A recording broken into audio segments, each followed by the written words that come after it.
I guess my question is, what I was going to ask you that question. Aim to be good and pray for happiness. So the question I was going to, is pretty much that is, what is a better question for me to ask you if I'm checking in on you? Because we asked that question with good intentions. Are you happy? What's a better question for me to ask Jordan Peterson? How are you doing? How are you doing? How are you doing?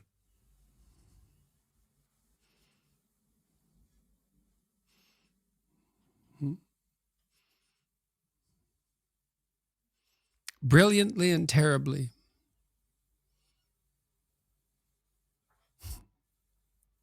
That's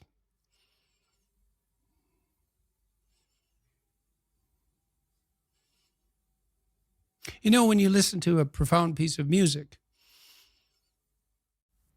one that sort of spans the whole emotional experience, it's not happy.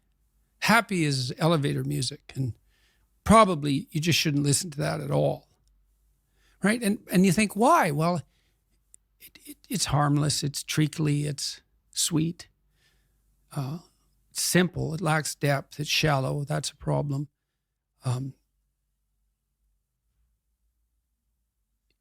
doesn't have that deep sense of awe and horror, I would say, that is characteristic of the best of all music. You listen to some simple music, so-called. Hank Williams is a good example. The blues cowboy from the 50s who died of alcoholism when he was 27 and whose voice sounds like an 80-year-old man. Simple melody, but there's nothing simple in the song and in the voice. It's deep, it's like the blues. It's like black blues in the States from the 20s, and this was certainly influenced by that tradition. There's this admission of a deep suffering at the same time as you get the beautiful transcendence of the music. And that's meaning, that's awful in the most fundamental sense, but you need an antidote to suffering, and it has to be deep. And deep moves you tectonically, and it's not a trivial thing. But that's better than happiness.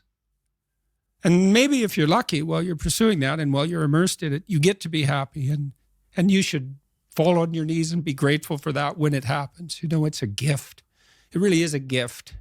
And it comes upon you unexpectedly, your happiness, But you aim to climb uphill to the highest peak you can possibly envision.